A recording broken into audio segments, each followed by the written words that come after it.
আসসালামু আলাইকুম everyone, myself বুশরা রহমান। আপনারা সবাই কেমন আছেন? আশা করছি খুব ভালো আছেন। আমি আলহামদুলিল্লাহ ভালো আছি। তো নর্মালি সবাই কম বেশি নাস্তা খেয়ে থাকি আমরা। তো আমাদের স্পেশালিটি হচ্ছে আমরাও নাস্তা খাই, কিন্তু ঘরোয়া পরিবেশে যে বানানো হয় সেটা খাই, মানে দোকান থেকে কিনে এত বেশি খাই না। তো আজকেও সেই আরেকটা নাস্তার রেসিপি নিয়ে আসলাম। তো নাস্তার জন্য আমরা এখানে কিছু স্পাইসেস মানে ভেজে নিয়েছে। তো এখানে আমি যা দেখতে পাচ্ছি গোলমরিচ, এলাচি, আর হচ্ছে এটা কি দারচিনি, আর এটা হচ্ছে ভেজে নেওয়া মানে শুকনো মরিচ। তো এই শুকনো মরিচটা নর্মালি সবাই কিনে আনে, কিন্তু আম্মু কাঁচা মরিচটাকে শুকিয়ে তারপর ভেজে ইউজ করে, কারণ আম্মু অনেক ভর্তাতেও ইউজ করে, আবার এরকম বিভিন্ন নাস্তা টাস্তা তারপর রান্নাঘরেও ইউজ করে। পাকা মরিচ না কিন্তু, হ্যাঁ হোমমেড, আসলে কাঁচা মরিচ। তো এই শুকনা কাঁচামরিচটা মানে শুকনো কাঁচামরিচ কাঁচামরিচটা ভেজে নিয়েছে। হ্যাঁ ভেজে নিয়েছে। তো এইটা আমাদের লাগবে এখন। এগুলো এখন আম্মু হামানদিস্তে এগুলো ছেঁচে নেক, মানে একটু গ্রাইন্ড করে নেক। তো মশলাগুলো গ্রাইন্ড মানে ছেঁচে নেওয়ার পরে আমরা এখানে মানে যে মেইন উপকরণ যেটা দিয়ে আজকে নাস্তাটা বানাবো সেটা হচ্ছে একটা মাছের কিছু অংশ আর কি, যে কোনো একটা মাছ, বড় মাছ যেমন রুই কিংবা কাতলা। তো সেটা সিদ্ধ করে কাটা বেছে নিয়ে এরকম ভেজে নিয়েছে আম্মু। আর এখানে কিছু রসুন মনে হয় হালকা ভাজছ, হ্যাঁ। আর এখানে আরও কিছু নিয়েছে। আর এখানে একটা মিক্সচার নিয়ে নিয়েছে। আমরা হালিম বানানোর সময় যে ডালটা ইউজ করি আর গম, সেটা হচ্ছে পানিতে ভিজে নিয়েছে এটার মিক্সচার।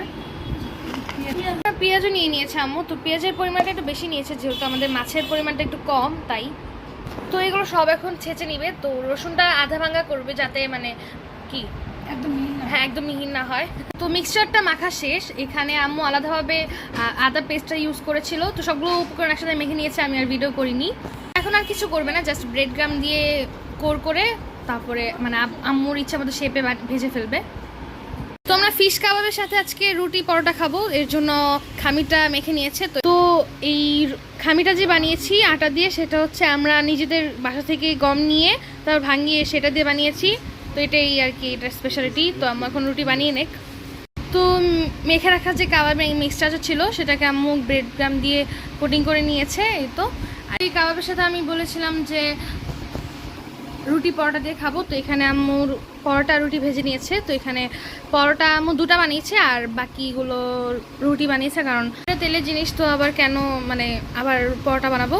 আর এখানে যেহেতু এটা মানে গমের রুটি, তাই একটু লাল লাল হয়েছে। আর এই যে গমটা ছেনেছে সেটা কাঁচা পানিতে ছানতে হয়। তো এই তো ফ্রাই প্যানে আম্মু তেল গরম করে নিচ্ছে। তেল গরম হওয়ার পরে আম্মু দিয়ে দিচ্ছে একটার পর একটা।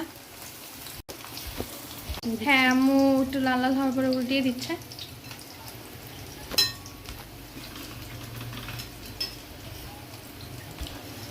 তো এই কাবাবটা করতে মানে অত বেশি তেল লাগে না, যেমন ডুবো তেলে যে ভাজতে হয়, এটা হালকা তেল দিয়ে ভাজা যায়। নামিয়ে নিবে, ভাজা শেষ।